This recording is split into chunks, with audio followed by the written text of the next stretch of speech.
Hello everyone. देखिएगा ये question जो है जामिया एमबीए 2024 के एग्जाम में पूछा गया था। और यही सेम क्वेश्चन आपके जामिया एमबीए 2025 जेएमआई 2025 में भी पूछा गया है। तो पहला क्वेश्चन जैसे हम लोग कर किए थे प्रॉब्लम ऑन एजेस एजेस वाला, वो भी आपका 25 में रिपीट हुआ। और ये वाला क्वेश्चन भी जो है 2025 में आया, यानी दोनों क्वेश्चन जो है 24 में भी आए हैं, 2025 में भी आए हैं। ये टाइम एंड वर्क का क्वेश्चन है ये। और यही क्वेश्चन आपका कैट 2017 स्लॉट 1 का क्वेश्चन है ये। तो वहां से क्वेश्चन आपका जो पूछा गया था, क्वेश्चन एक बार पढ़िएगा। देखिए क्या कह रहा है आपसे। आपसे कह रहा है कि a person can complete a job in 120 days. कोई आदमी है जो किसी काम को 120 डेज में कंप्लीट करता है। कह रहा है कि पहले दिन वो अकेले काम करता है, ही वर्क्स अलोन 1 डे। और उसके बाद दूसरे दिन उससे एक आदमी और एक पर्सन और जुड़ जाता है सेम एफिशिएंसी का। ठीक है। उसके बाद थर्ड डे कह रहा है कि एक और लोग जुड़ जाते हैं इसी तरह, उसी एफिशिएंसी किसी तरह इसी तरीके से हर दिन एक नया पर्सन उसके साथ जुड़ता जाता है। तो आपको बताना है, सेम एफिशिएंसी का जुड़ता जाता है, तो आपसे बताना है कि how many days are required to complete the job. तो उस जॉब को कंप्लीट करने में कितना टाइम लगेगा ये आपसे पूछा है। तो पहले से आप जानते हैं कि मैं थोड़ा सा कॉन्सेप्ट डिस्कस कर दूं यहाँ पे। देखिए, बहुत ज़्यादा तो यहाँ पे नहीं बताऊंगा कॉन्सेप्ट के बारे में, बस इस क्वेश्चन में जो कॉन्सेप्ट लगेगा उसको बता दे रहा हूँ मैं। यहाँ पे आप जानिएगा कॉन्सेप्ट क्या कहता है कि जो वर्क है, जो वर्क डन होता है वो इफिशियंसी इनटू टाइम, इसके मल्टीप्लाई होता है, इफिशियंसी इनटू टाइम के मल्टीप्लाई के इक्वल होता है। एफिशिएंसी इनटू टाइम, एफिशिएंसी क्या है? एफिशिएंसी का मतलब ये होता है कि कोई भी पर्सन एक दिन में कितना काम करता है। The work done by a person in 1 day is called efficiency of the person. यानी कि कोई भी इंसान एक दिन में जितना काम करता है, एक मिनट में जितना काम करता है, एक सेकंड में जितना काम करता है, यानी पर यूनिट टाइम में डिफाइन वर्क, जो वही आपकी एफिशिएंसी होती है। तो बात समझ में आ गई। तो एफिशिएंसी का मतलब होता है पर यूनिट, है ना, टाइम में किया गया काम। ये आपका टाइम एफिशिएंसी है, work work to efficiency into time. आप समझ गए। अब बात करते हैं इस क्वेश्चन पे। आपको देखिए क्या कह रहा है। आप देखिए, जो आदमी 120 डेज में काम को कंप्लीट कर रहा है उसकी एफिशिएंसी नहीं पता है।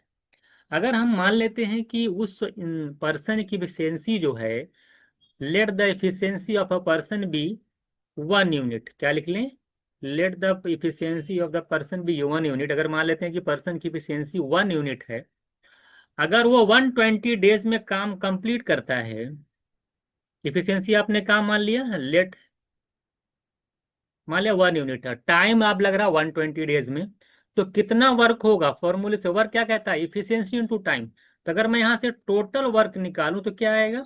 Efficiency into time. वन है एफिशिएंसी, टाइम है 120 डेज में कंप्लीट करता है, तो टोटल वर्क यहां से निकल के आ जाएगा आपका 120 यूनिट। एक बात है, आपको मालूम चल गया कि टोटल वर्क आपका 120 यूनिट।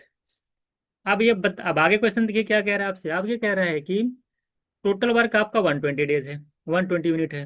पहले दिन जो है वो पर्सन अकेले काम करता है, तो कितना वर्क करेगा? एक इफिशियंसी है, एक दिन में कितना काम करेगा? एक ही यूनिट करेगा। दूसरे दिन क्या होता है कि दूसरे दिन एक एक पर्सन और आ जाता है सेम इफिशियंसी का, यानी 1 यूनिट इफिशियंसी, 1 की इफिशियंसी का एक पर्सन और आ जाता है। तो दूसरे दिन कितना वर्क होगा? 1 + 1 यानी 2 यूनिट। भाई पहला इंसान 1 यूनिट काम करेगा एक दिन में, एक साथ उसके साथ एक और जुड़ जाता है, वो भी एक दिन में 1 यूनिट काम करने वाला पर्सन है। तो 1 यूनिट ये करेगा, 1 यूनिट करेगा, यानी दूसरे दिन दो लोग हैं एक एक यूनिट काम करने वाले पर डे। तो कितना यूनिट वर्क हो जाएगा दूसरे दिन? 2 यूनिट। इसी तरीके से तीसरे दिन, थर्ड डे की अगर बात करें, तो थर्ड डेज में 3 लोग एक और आ जाएगा उसी एफिशिएंसी का, तो कितना वर्क करेगा वो? 3 यूनिट। 1 1 1, तीनों लोग का 3 यूनिट काम हो जाएगा, 3 यूनिट। इसी तरीके से अगर हम कहें कि जो वर्क है आपका वो एन डेज में कंप्लीट हो जाता है, कितने डेज में? एन डेज में कंप्लीट हो जाता है। तो एनथ डेज में जो वर्क होगा वो कितना होगा? अगर पहले दिन 1 यूनिट, दूसरे दिन 2 यूनिट, तीसरे दिन 3 यूनिट, चौथे दिन 4 यूनिट, पांचवें दिन 5 यूनिट हो रहा है, 6 डेज की बात करें, छठवें दिन 6 यूनिट हो रहा है, तो एनथ डेज में कितना वर्क होगा? N unit. कितना होगा? N unit. ये 1 2 3 प्लस, और मान लेते हैं कि काम कंप्लीट हो गया। और जब काम कंप्लीट हो जाएगा तो जो टोटल वर्क होगा वो कितने के बराबर होगा? वो इक्वल होगा, आपने निकाला कि जो टोटल वर्क है, आप तो निकाले हैं ना कि टोटल वर्क कितना है। टोटल वर्क जो आपने पहले ही निकाल रखा 120, यानी ये जो 1 + 2 + 3 एंड सो ऑन और n, ये जो टोटल वर्क एक एक दिन का सब निकाल के सबको जब ऐड करेंगे ये टोटल वर्क बनेगा। और ये टोटल वर्क आपने यहां से निकाल लिया था, कितना है आपका 120 यूनिट, यानी ये जो पूरा सम है ये 120 यूनिट के बराबर है। ये चीज अगर आप समझ गए तो आपका जो है काम आसान हो गया। अब 1 2 + 3, ये देखिए नंबर सिस्टम वाला सिस्टम आ गया, एक से लेकर के एन तक के टर्म का जो समेशन होता है, अगर आप सीरीज पढ़ रखे होंगे उसके अंदर मैंने बताया था कि 1 + 2 + 3 एंड सो ऑन एन, ये जो इक्वल होता है एन इंटू n+1/2। जाके देखिएगा, ये आपका होता है 1 प्लस से लेकर के एन टर्म तक का सम, और ये इक्वल आपका हो जाएगा 120। अब आपको कुछ नहीं करना है, अब ऑप्शन पे जा करके आपको वेरीफाई कर देना है कि n की ऐसी कौन सी वैल्यू रखी जाए कि अगर उसको पूरा सॉल्व किया जाए तो क्या आना चाहिए, n की ऐसी कौन सी वैल्यू रखी जाए अगर पूरा सॉल्व किया जाए तो आपका जो है 120 आ जाए। तो आप देखेंगे n इक्वल जो 15 रखेंगे आप, तो आसानी से आपका आंसर आ जाएगा। देखिएगा, आप n इक्वल 15 रखिए, हम सॉल्व करके देखें। अगर हम n इक्वल टू 15 रखते हैं यहाँ पे, तो आप देख पा रहे हैं कि 15 इंटू 15 + 1 करेंगे 16, बाई 2 करेंगे, नीचे 2 आया है। अगर हम लेफ्ट साइड की बात करें तो 2 8 जा और 15 8 जा करेंगे 120 आएगा। तो लेफ्ट साइड भी 120 है, राइट साइड भी 120 है। आप देख रहे हैं ये वेरीफाई हो रहा है, क्या हो गया, ये आपका वेरीफाई हो गया। तो यही आपका आंसर हो जाएगा। ये नहीं, अगर आप इसको सॉल्व करेंगे ना तो ये क्वाड्रेटिक बन जाएगा। अब ये आपका क्या बन जाएगा, क्वाड्रेटिक बनेगा, तब आप सॉल्व करने में टाइम लग जाएगा, n² + n या 1 240 फिर सॉल्व करिए। तो ये नहीं करना, इतना करने के बाद n की वैल्यू पुट करके वेरीफाई कर लेना है। वेरीफाई करेंगे तो आप देख पा रहे हैं कि आपका आंसर जो हो जाएगा 15 डेज आ जाएगा। ठीक है, यानी जो काम कंप्लीट होगा, वर्क जो कंप्लीट होगा वो 15 डेज में होगा। एक लाइन का क्वेश्चन था, 120 = n × n + 1/2, n की वैल्यू वहां से पुट कर दीजिए, वेरीफाई करके देख लीजिए क्या किस पे आ रहा है, तो आंसर आ जाएगा आपका 15 डेज।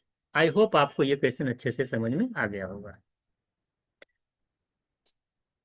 ठीक है, फिर हम लोग नेक्स्ट क्लास में जो है इसी तरीके से देखिए। अब मैं आपको एक चीज और बता दूं कि 2024 के एग्जाम में सबसे ज्यादा क्वेश्चंस आपके पूछे गए थे क्वांट में, 50+ क्वेश्चंस पूछा गया है। मुझे लग रहा है कि 55 या 54 या 55 क्वेश्चन सिर्फ क्वांट सेक्शन से आए। तो बेटे, जैसे मैंने आपसे कल कहा था कि ऑन एवरेज क्वेश्चन आपका 30 to 40 होता है, तो कभी कभी 50 हो जाएगा, कभी 30 हो जाएगा, कभी 40 हो जाएगा, 40 हो जाएगा। तो काफी वेटेज है क्वांट का, इसलिए क्वांट को बहुत अच्छे से समझना है और पीवाईक्यू के क्वेश्चंस को एक एक करके आपको समझ समझ कर सारे कॉन्सेप्ट को क्लियर करना है। ठीक है, तो हम लोग नेक्स्ट क्लास में एक और क्वेश्चन देखेंगे। तो ठीक है, मिलते हैं नेक्स्ट क्लास में।